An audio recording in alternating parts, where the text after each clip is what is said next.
hey, if you're a US citizen and you want to protect your retirement and you haven't got our free ebook yet, then you're really missing out. So click on the link in the description and find out how you can secure your retirement and your future today. Well, hello, welcome. It's both to Adam and James. And of course, there's one person missing, and that person is having a high old time in America. I'm sure he's having lots of parties and he won't even be thinking about us. But we'll think about him. So it's great to welcome you, Adam, James. And I'll do a little bit of intel, but I know you've got something really exciting because you've been to a gold vault and you're going to share that with the audience. Yeah. So that's going to be exciting. So just really to let people know that anyone who's been watching the Dina Chronicles, and if you're interested in the RV, that's the go-to platform. It did actually say in the Dina Chronicles that the Iraqi parliament was taking its seat on Saturday. Now, the Iraqi parliament government taking its official position is the holy grail of the RV. In other words, nothing can happen until that government is seated. And in the document, it says it must be free and fair elections and no foreign troops on their soil, except for ones that have been allowed, technicians, etc. And so all of those elements have been met. So now what we're looking for is an announcement that the Iraqi dinar has been revalued and is trading. And then we're really on the way there. And it's funny because on that platform, guys, it was hidden. It should have been absolutely up front with a big trumpet and a drum roll, but it was hidden down there. So that tends to make me think it's probably got some truth to it. So if Charlie was here, he would have to either deny it or not, or say he doesn't know. It's a shame that that's why he's done it. He's deliberately gone so that we can't hold him to account. But that's an exciting thing. And, it does bring back, again, the asset backing. That's the whole point, that the world is moving to currencies that are not just gold backed, but platinum and silver and diamonds. That's the go-to currency, and that's it. And the whole future is literally about precious metals giving us that stability in our life, whether it's business or whether it's just your social and domestic or a retirement plan. And, I remind people that that's why I do this, because everybody needs to be empowered, not just the wealthy. So, all right, that was that. I hope people go and look on up the Dina Chronicles now. Over to Adam and James. Hello. Hey, Sam. It's good to see you. It's been a long time. Yes. Yeah, it's good. It's good. Well, I'll do the boring bit as I always do. Let's get it out of the way. As Simon always says, and Charlie always says, and Adam always says, we're not here to advise or tell people what to do. We've never do that. We don't believe in that. We'll only ever try and help empower people to think for themselves and do something for themselves, and help them be in a better place financially. We're not here to try and convince anybody of anything. And it's quite a nice feeling, actually, Adam, isn't it? Not trying to convince anyone. We just share our thoughts, what we believe in, what we do, and what we do for our friends and family. And then they can either do it or they don't. It's totally up to them. But we help, if they do want to do it, then we help to take them step by step through the whole process and hold their hands and reassure with them. And because there's a lot of fear out there right now, we've noticed it's been stepped up recently. People, we just know that from our emails and people contacting us. So we're just trying to help people to make decisions. How do I put it? Just bring down the fear levels, bring down just from logical decisions, logical based rather than fear based. So that's why we're here, to help people make them steps and be in a better place financially. But we're never here to tell you what to do or advise you. Great. Well, let me give you a little bit of a backstory before I show you this stuff that we've got today. So we buy metals, we buy gold and silver, and I guess very quick, if you've not heard, it's the first time hearing of us, then we buy metals for two main reasons. The first is the control. We don't like paper money sat in a bank. We don't own it or control it. Do your research on that. I'm sure you'll find the same stuff we found. We like metals, and personally, we have them in a vault. And the main reason is for control. And the second reason that we have metals is that they they are a good hedge against inflation. So the performance aspect, whereas paper money goes down in value, it's taken a royal beating at the moment, which I'm sure everyone's aware of. And metals help protect against that. So that's why we have metals. What we get asked a lot about is, okay, they're in a vault. How do we know that they're really there? And is it better to have them in a vault or at home? And there's kind of for and against for both. Net of everything, for us, the vast majority of what we buy for ourselves, we put in the vault. It's for us the overall best decision.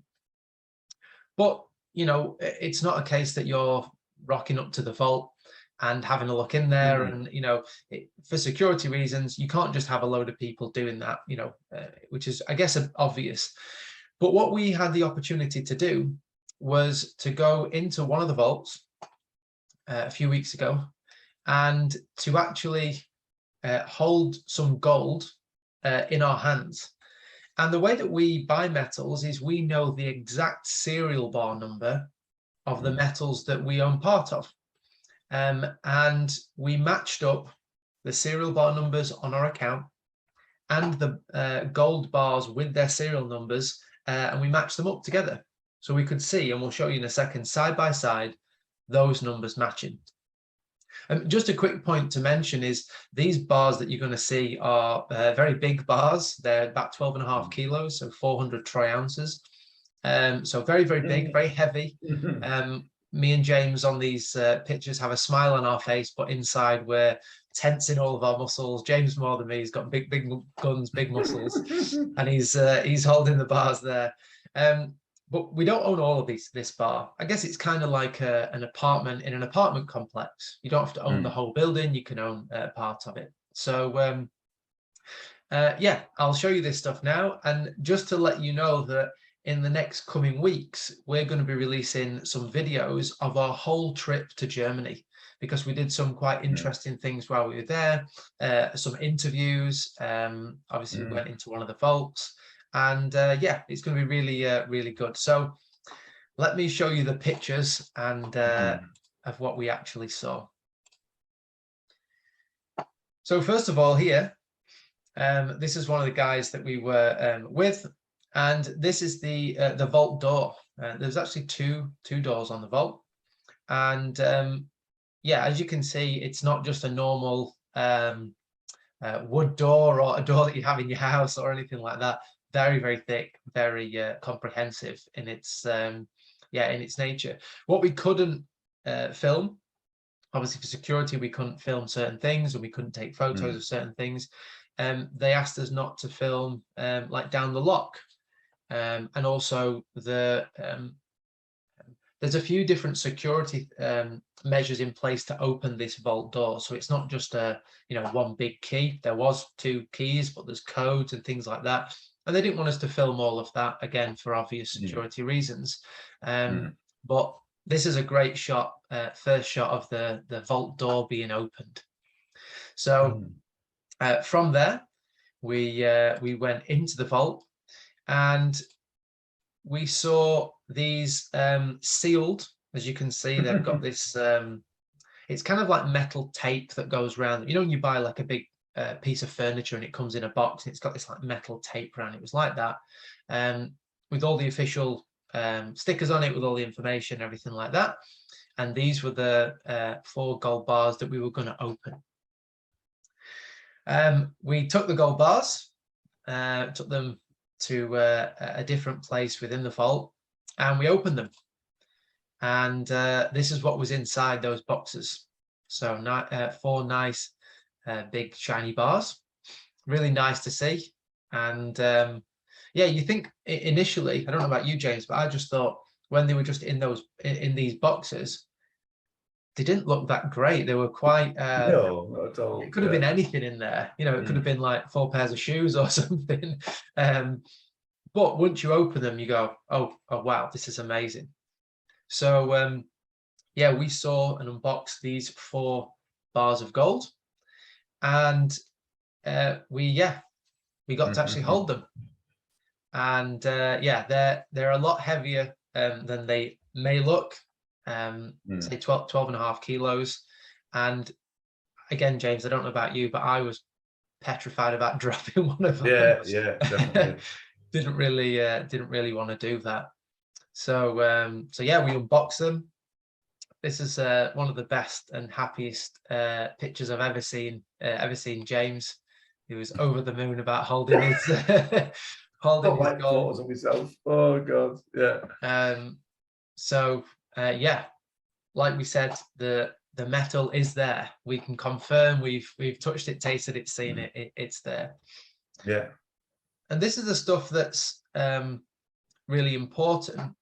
Is you can see here the different markings on the bar, and all bars should have these certain markings. The first one you can see across the top is the refinery logo.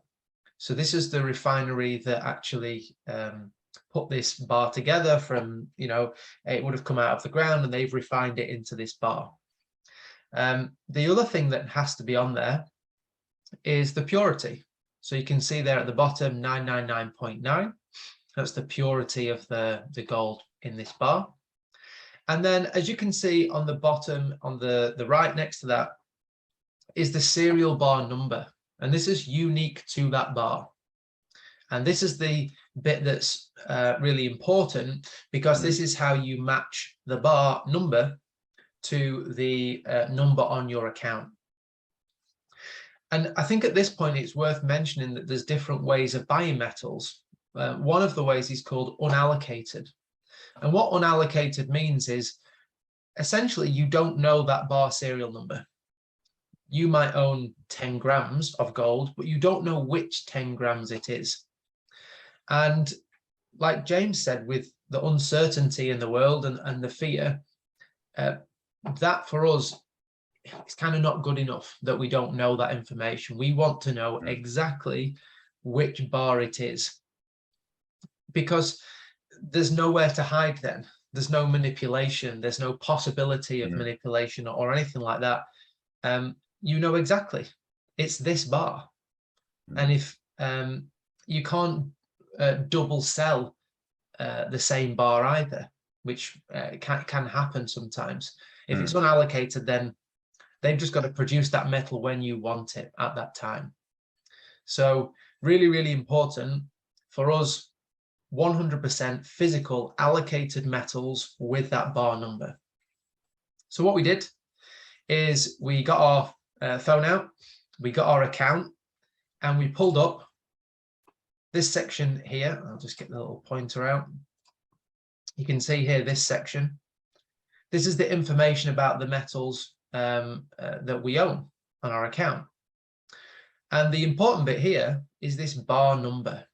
This is what we're told on our account. So 23403, 23403. And that's exactly what we're seeing here, 23403. So we know exactly what we own. Like I said before, we don't own all of this bar. It's like part of the bar. Think of it like an apartment in an apartment complex. But it would be nice to own the whole bar. Yeah, maybe one day. Maybe one day, and then we can do some weights with it as well, and work out with it. But for us, that was the key moment that we matched the two up and confirmed for ourselves and everyone else that, look, these metals are here, and it's exactly what your account represents. Not to steal James's thunder, but here's some metal that I own as well. So this is a bar, and we quite like this photo because you can see really nicely the markings on this one. So as it turns out, this is 23404. James was 23403. So this is the kind of next one on the production line. And again, matching this bar up, you can see 23404. And exactly here, 23404. So it was an amazing trip for us, and something that we really wanted to bring to people. It's something that we knew already. and we'd seen before. But for people to see this, I'm sure you'll agree, it brings a lot of reassurance, because if you're just sending money to buy metals and you never actually see the metals, it's one of the biggest concerns people have.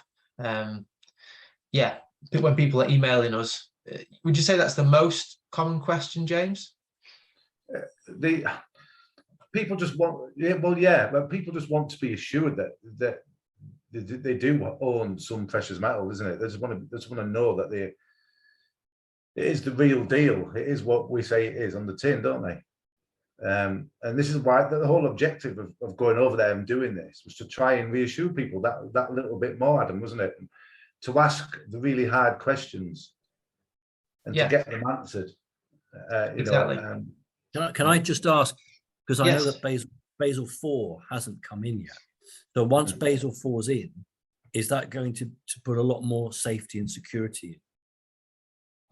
Well, the idea behind those, there's Basel 1, 2, 3, and 4, and the whole idea behind them was from the 2008 crash that there would be more stability within the financial system. So that's been the whole idea. Whether that's happened, you can argue, I guess, either way. I thought Basel IV was that it was the stopping of unallocated gold. I thought under Basel III. That was Basel London, III. right? But the City of London got an extension, didn't it?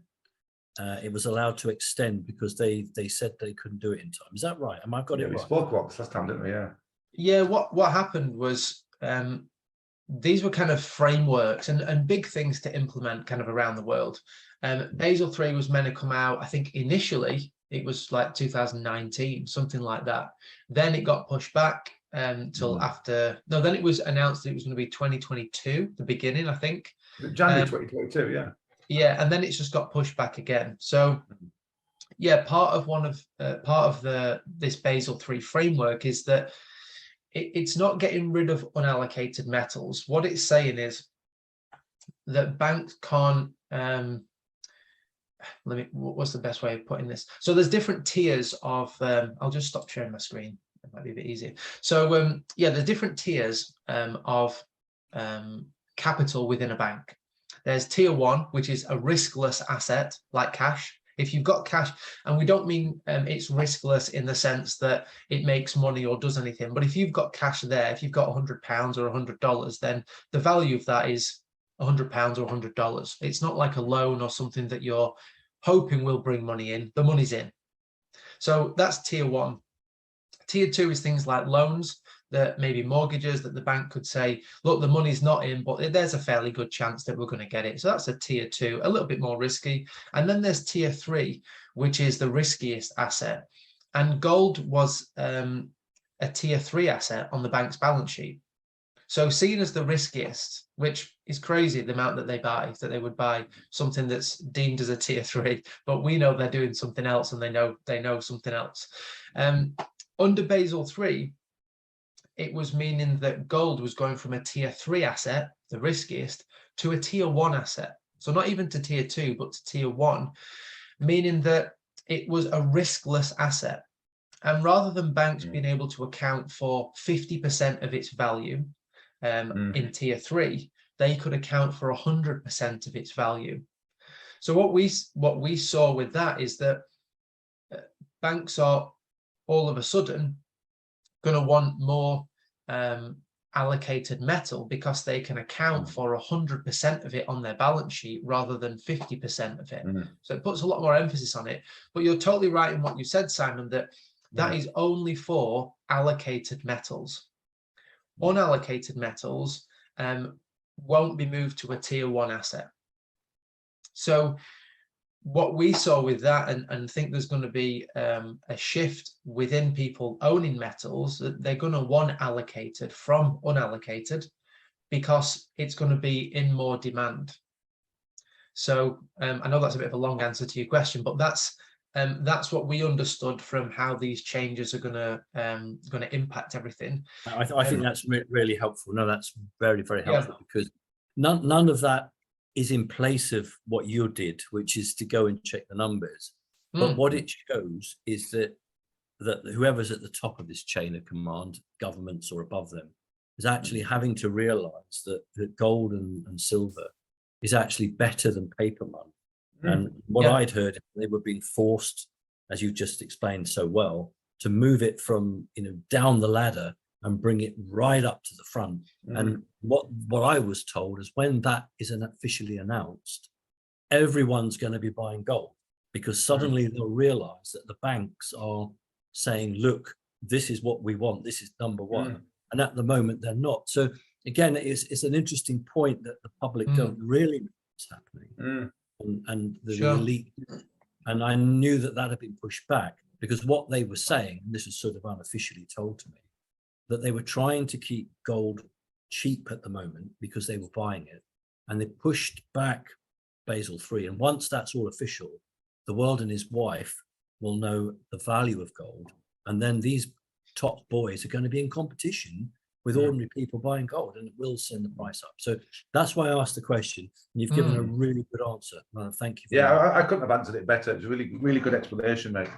Do you know, it's interesting as well, because that information's not I understand why you say most people don't know what's going on, because it's not just out there, to read in a succinct way. You have to go digging, and that's some of the stuff that we do. We go digging and go, okay, well, we've read that information, but what does it mean for us? And what do we think really mean? Yeah, because it's something that doesn't make sense, is it? You have to really dig into it to make sense of it, don't you?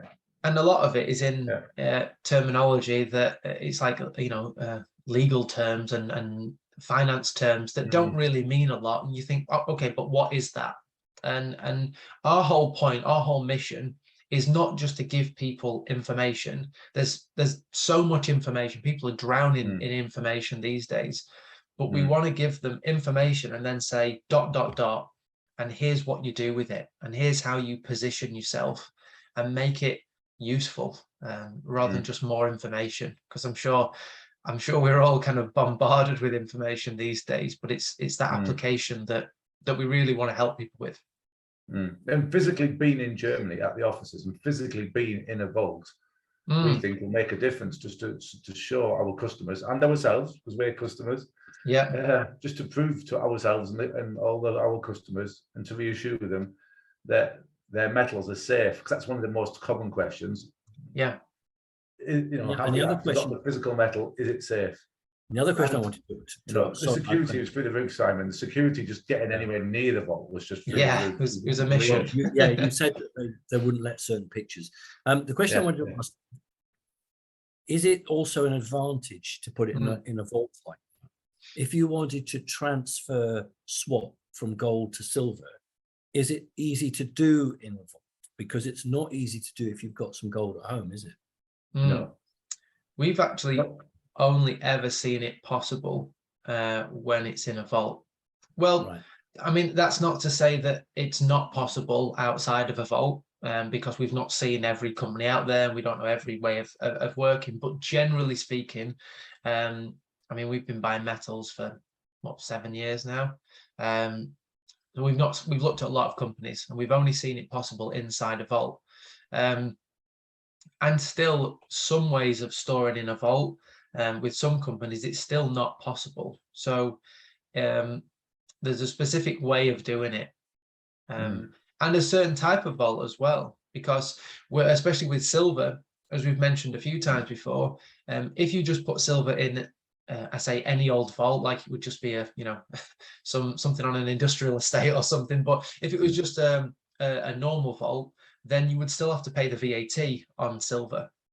Right. But if you keep it in a certain type of vault called a bonded warehouse, then you don't have to pay the VAT. So I think, look, if you, on the face of it, you could say this is buying gold and this is buying gold, but the devil's in the detail.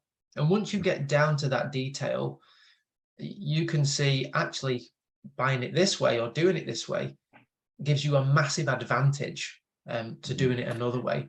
And that's the detail. We're a bit, kind of geeky, and we like all that detail. And when we bring it to customers and say, here's why we think, well, here's why we do it this way, and here's the advantages that we've found. So yeah, it's all about those details. One of the key points, Adam, is the fractional ownership of a bar, isn't it? That we buy. That's why we're able to switch. Because, like, if you had it physically in your hand, Simon, as you just mentioned, at home, it would be very difficult. We're not saying it's impossible, but it would be very difficult to switch between physical metals in your hand, because the whole bars. But whereas we buy a fraction of a bar. Because you've done presentations where you've talked, where I've been involved, and you've talked about when it's time to buy gold or when it's time to buy silver, and you've talked a lot about that. You showed us some fantastic graphs, which made it very clear that if a person had been following that for a number of years, they actually would have done remarkably well. Oh yeah, you cannot do that if you're sitting on stuff at home. You can't do it. No. So that's why I think they need to talk to you, because you clearly have the contacts, you clearly have done these things yourself, so you can say, well, this is what works for us. Because I think, not being disrespectful to anyone, but most people think of gold or silver ownership as just having it in their hands, and that's where the story ends. That's what they think. That's what I thought, Simon. Don't realize it can work for you over and above that, and that's that's hidden from people. And I didn't know that. I didn't know that. I thought, for me, it was like, you've got the gold in your hand, that's it. But it isn't. It isn't. Even worse, Simon, we knew it for years before we even did it. We even knew that information, but we didn't take any action on them, did we? And that's several years. It took us a while to do it. A good while to actually take some action and do it. I think now we just feel like there's we've got a really good way of getting this stuff across, because when we were first told, like James said, we were told about switching and the possibilities, and explained a lot of this stuff that we didn't realize the power of until years later. We just don't want people to take the same amount of time that we did if they don't want to, and we want to we feel like we've got a good way of just putting it in normal terms. When you speak to people that really know this stuff, they can talk in language that isn't always easy to digest, and we just want to say, look, let's keep it simple, really simple, and make it usable, because that's where the power is. Oh, just one more point I have to get in before I forget to mention it. For all those people that have watching this video now and have watched previous videos, and for all our customers and followers on our Telegram channel, yes, we're only buying silver right now. Still, I just don't want to confuse people. Due to the gold silver ratio being so high, we're only buying silver right now. We've just showed you our gold bars because we bought gold many years ago and we've held on to it. We're not touching that. We just don't want to confuse people saying we're buying silver, but why have you got gold? We've just showed you our gold bars. This is gold that we bought many years ago. We've held on to it. We're not touching it. But now we're only buying silver right now as we speak. I haven't checked the gold silver ratio today, but it's well over 80 still.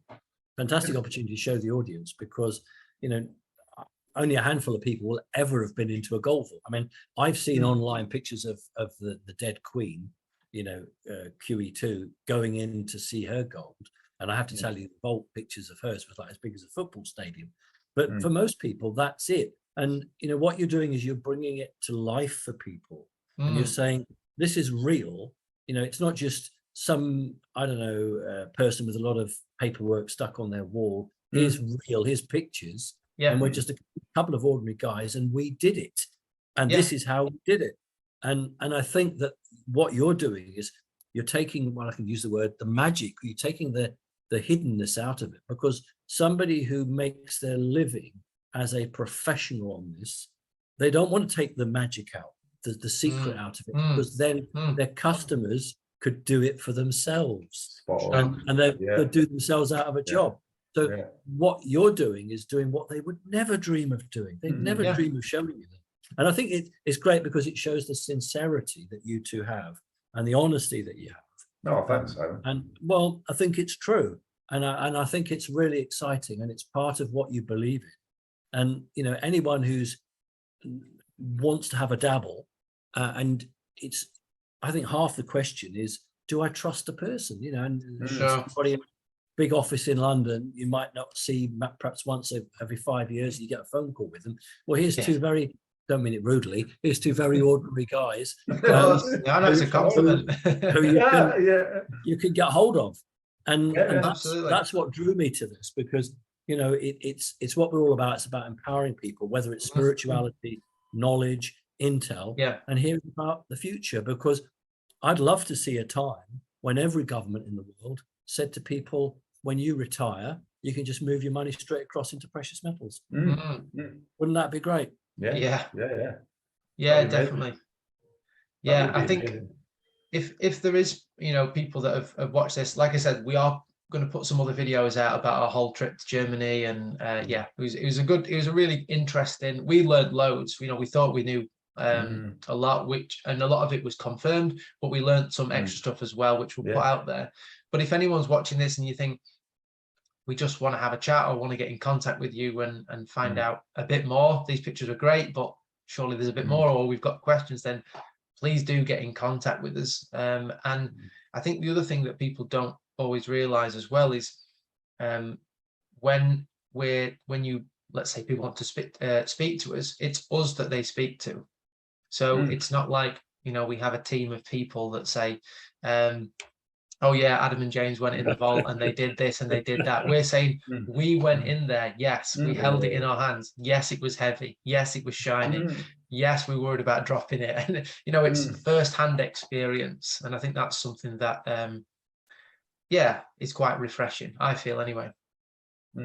Well, look, I think that would be wrap it up now. The dogs want to go out for a walk. Right. That was brilliant. Anything that either of you need to add? No, I don't think so. I think just please get in touch with us. Just get in touch. Ask the questions that you need to get answered. Please ask.